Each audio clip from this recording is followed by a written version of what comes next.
Hello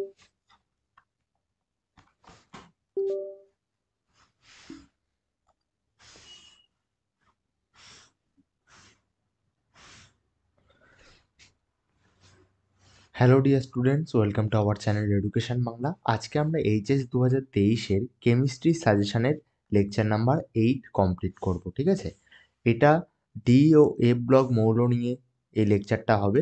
এর আগে আমরা পি ব্লক কমপ্লিট করে ফেলেছি, পি ব্লক অবধি, এবং পরবর্তীকালে আমরা পুরো কেমিস্ট্রির চ্যাপ্টার ওয়াইজ সাজেশান শেষ করাবো তোমাদেরকে। শুধু কেমিস্ট্রি নয়, ফিজিক্স, কেমিস্ট্রি এবং বায়োলজি, এই তিনটে সাবজেক্টের কিন্তু আমরা পুরো চ্যাপ্টার ওয়াইজ সাজেশন আমরা আলোচনা করব।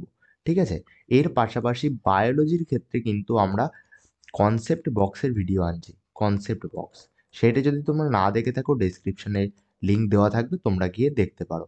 ওখানে কনসেপ্ট বক্সের ভিডিওতে মোস্ট ইম্পর্টেন্ট যেসব কোশ্চেন তোমাদের জন্য রয়েছে বায়োলজির ক্ষেত্রে এইচএসের জন্য, সেই কোশ্চেনগুলোর অ্যান্সার সহ আলোচনা করা হচ্ছে। ঠিক আছে, কনসেপ্ট বক্সের ভিডিওতে তোমরা অবশ্যই দেখতে পারো। আর যারা এখনো পর্যন্ত আমাদের চ্যানেলে সাবস্ক্রাইবার হয়ে ওঠোনি, তারা আমাদের চ্যানেলটা সাবস্ক্রাইব করতে পারো, কারণ এই ধরনের ইম্পর্টেন্ট ভিডিও আমরা আনতেই থাকি। তাহলে চলো আজকে আমরা ডি এবং এফ ব্লক মৌলসমূহের চ্যাপ্টার ওয়াইজ সাজেশন দেখে নেব।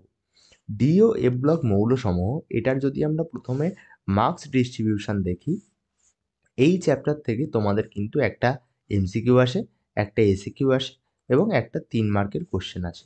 অর্থাৎ টোটাল 5 মার্ক কিন্তু এই চ্যাপ্টার থেকে আসে, 5 মার্কস কিন্তু এই চ্যাপ্টার থেকে আসে। প্রশ্ন সংখ্যা এখানে হয় 3টে থেকে 4টি। ঠিক আছে, 3টে থেকে 4টি কোশ্চেন হয় তোমাদের। তাহলে চলো এই 3টে থেকে 4টি কোশ্চেন কিভাবে কমন পেতে পারো, এই 5 মার্ক খুব সহজেই কিভাবে তুমি নিজের রেজাল্টে বা মার্কশিটে অ্যাড করতে পারবে, সেইটা আজকে আলোচনা করব। কোন কোন কোশ্চেন তুমি এই চ্যাপ্টার থেকে পড়ে যাবে পরীক্ষার জন্য সবচেয়ে ইম্পর্টেন্ট হিসেবে, সেগুলো আলোচনা করব। ঠিক আছে, তার আগে একটা কথা বলে রাখি, এই যে সাজেশান, চ্যাপ্টার ওয়াইজ সাজেশানের ভিডিওগুলো আমরা আনছি, এগুলো সাজেশান মানে এই নয় যে অবশ্যই এগুলো তো তোমরা করবে, তাই বলে এটা ভেবো না যে এইগুলো করলে আর কোনো কিছু করতে হবে না। তুমি যদি এর পরেও আরও নিজে থেকে কিছু করতে চাও, অবশ্যই সেটা কিন্তু তুমি করতে পারো। ঠিক আছে, কিন্তু এইগুলো মাস্ট ডুইং কোশ্চেন, এইগুলো বাদ দিলে তুমি কমন নাও পেতে পারো। সেই জন্য আমি বলছি এই কোশ্চেনগুলো অবশ্যই প্র্যাকটিস করবে বারবার। আর যেগুলো আমি ভিভিআই এবং ইম্পর্টেন্ট মার্ক করে দিচ্ছি, সেইগুলো তোমরা অবশ্যই নোট করে রাখবে, তাহলে পরীক্ষার আগে সুবিধা হবে। প্রথমে আমরা দেখব এমসিকিউ কি কি পড়ে যেতে হবে। প্রথমে আমরা দেখব এমসিকিউ কি পড়ে যেতে হবে। তোমাদের এমসিকিউ এর প্রথম যে কোশ্চেনটা রয়েছে, প্রদত্ত পারমাণবিক সংখ্যাগুলির মধ্যে কোনটি একটি ল্যান্থানয়েড মৌলের পারমাণবিক সংখ্যা? 54, 58, 92 নাকি 74? এই যে পারমাণবিক সংখ্যাগুলো দেওয়া রয়েছে, এর মধ্যে কোনটি ল্যান্থানয়েড মৌলের, সেটা সিলেক্ট করতে হবে। 2 দাগে রয়েছে প্রদত্ত কোন দ্রবণটি বর্ণহীন হবে। এই যে বর্ণহীন এবং কোনটার বর্ণ আসবে, এর ওপরে কিন্তু একটা কোশ্চেন তোমরা ধরে নিও, চলেই এসছে তোমাদের পরীক্ষাতে। ঠিক আছে, কোশ্চেন এখান থেকে কিন্তু আসবে এইচএস 2023-এ, আমি এখানে ভিডিওতে লিখে দিলাম। তাই এই বর্ণ নিয়ে যেসব কোশ্চেনগুলো আমি দিয়েছি, কোনটা বর্ণহীন বা কোনটা বর্ণযুক্ত হবে, এই ধরনের কোশ্চেনগুলো ভালো করে প্র্যাকটিস করবে। এছাড়াও এই পিপিটিতে যেগুলো আছে সেইগুলো ছাড়াও তোমরা যদি কোথাও এই ধরনের কোশ্চেন পাও, সেগুলোও দেখে রাখবে। 3 দাগে রয়েছে প্রদত্ত টাইটেনিয়ামের যৌগগুলির মধ্যে কোনটি তৈরি করা যায় না? টিআইও, টিআইও2, K2, TiO4 এবং TiCl2। এরপরে পরের স্লাইডে আমরা চলে যাব। পরের স্লাইডে গেলে দেখতে পাবো 4 দাগের কোশ্চেন রয়েছে, প্রদত্ত কোনটি সাদা লবণ গঠন করে? Fe3+, Ti3+, Fe2+, এবং Sc3+।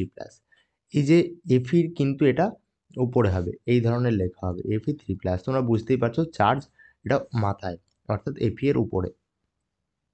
প্রদত্ত কোনটি অক্সাইড উভধর্মী? প্রদত্ত কোন অক্সাইডটি উভধর্মী? জেডেনও, এনআইও, এফইও নাকি সিইউও, অর্থাৎ কিউ প্লাস অক্সাইড। ঠিক আছে, ডি দাগটা রয়েছে সিইউও যেটা। 6 দাগে রয়েছে প্রদত্ত কোনটি জটিল যৌগ গঠনের শর্ত নয়? উচ্চ নিউক্লিয় আধান, পরিবর্তিত জারণ স্তর, স্বল্প আধান নাকি খালি ডি কক্ষের উপস্থিতি। এই হলো এমসিকিউ এর 6টা প্রশ্ন আমরা দেখলাম। এরপর 7 নম্বর কোশ্চেন, প্রদত্ত কোনটির তৃতীয় আয়নায়ন শক্তি সর্বোচ্চ? Zn2+, Fe2+, Ni2+, নাকি Cu2+? এবং 8 দাগ অর্থাৎ এমসিকিউ এর শেষ কোশ্চেন যেটা, সেটা কি, কোন সন্ধিগত মৌলটি +7 জারণ স্তর প্রদর্শন করে? ক্রোমিয়াম, ম্যাঙ্গানিজ, ফেরাস নাকি নিকেল? ঠিক আছে, তো আমি বলে দিই, এই ধরনের কোশ্চেনগুলো কিন্তু খুব ইম্পর্টেন্ট, অর্থাৎ ভিভিআই। প্রদত্ত কোনটির তৃতীয় আয়নায়ন শক্তি সর্বোচ্চ, অর্থাৎ আয়নায়ন শক্তি দিয়ে বা এই যে আয়নধর্মী যেসব অপশান দিয়ে কোশ্চেনগুলো রয়েছে, খুব ইম্পর্টেন্ট কোশ্চেন তোমাদের এইচএস 2023-এর রেসপেক্টে দেখলে। এরপরে আমরা চলে আসবো এসএকিউতে আমরা টোটাল 6টা কোশ্চেন দিয়েছি। অবশ্যই এমসিকিউগুলো এখানেও এসএকিউ হিসেবে আসতে পারে, ঠিক আছে, তাই এমসিকিউগুলোও করবে। এবং এসিকিউগুলোও কিন্তু উল্টোটা হতে পারে, এসিকিউগুলোও কিন্তু অবশ্যই এমসিকিউ হিসেবে আসতে পারে। একদাগে কোশ্চেন রয়েছে, সিইউ কপার সন্ধিগত মৌল কিন্তু জেডেন নয় কেন, যদিও উভয়ই ডি ব্লক মৌল? অর্থাৎ কোশ্চেনটা এই যে জেডেন এবং সিইউ দুটোই ডি ব্লক মৌল, কিন্তু সিইউটা সন্ধিগত মৌল কিন্তু জেডেন সন্ধিগত মৌল নয় কেন? 2 দাগ, জলীয় দ্রবণে Cu2+ আয়ন সুস্থিত নয় কেন, ব্যাখ্যা করো। 3 দাগে রয়েছে, প্রদত্ত যৌগগুলির মধ্যে কোনটি সর্বাধিক অম্লধর্মিতা প্রদর্শন করে? সিআরও, Cr2O3 নাকি CrO3?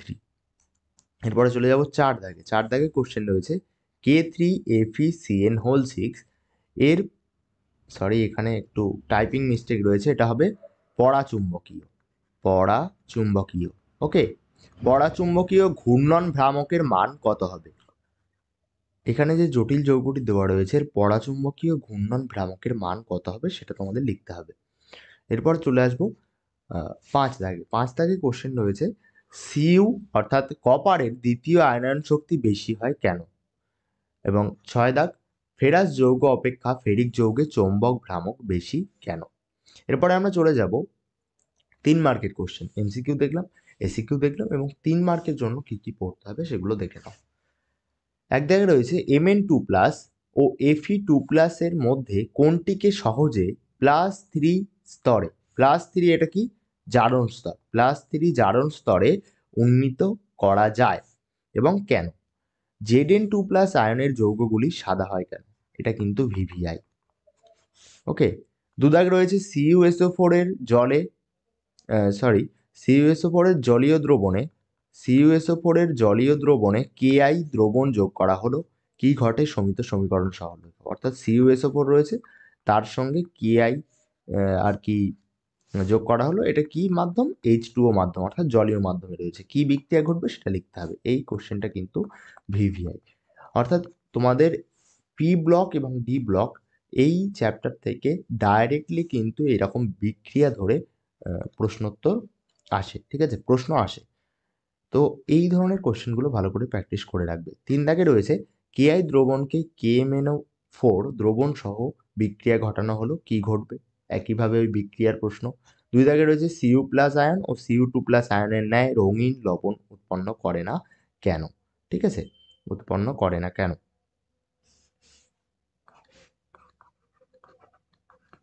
তোমরা অবশ্যই এই কোশ্চেনগুলো খাতাতে লিখে নিও, এবং তোমরা যদি এই কোশ্চেনগুলো পারো, ভিভিআই যে আর ইম্পর্টেন্ট যেগুলো আমি মার্ক করব সেইগুলো নোট করে নেবে, কারণ পরীক্ষার সময় তোমাদের সুবিধা হবে।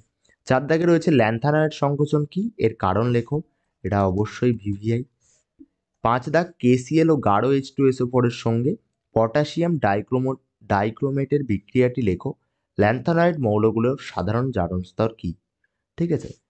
6 দাগ, TiCl2 পরাচুম্বকীয় কিন্তু TiO2 অপরাচুম্বকীয় কেন?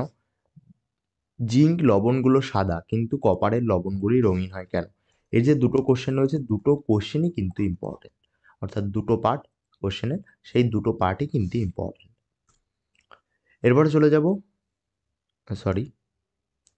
এটা 3 মার্কস হবে, এখানে দেখো ভুল করে আর কি 2 মার্কস পড়ে গেছে, এটা 3 মার্কস হবে। ওকে, যেহেতু 3 মার্কস আমরা করছি, তাহলে XeO4 এর সংকরায়ন স্তরটি কি, এর গঠনাকৃতি কিরূপ, এবং NCl3 আদ্র বিশ্লেষিত হলেও NF3 হয় না কেন? ঠিক আছে, এই যে কোশ্চেনগুলো, এই কোশ্চেনগুলো কিন্তু তোমরা ভালো করে প্র্যাকটিস করবে।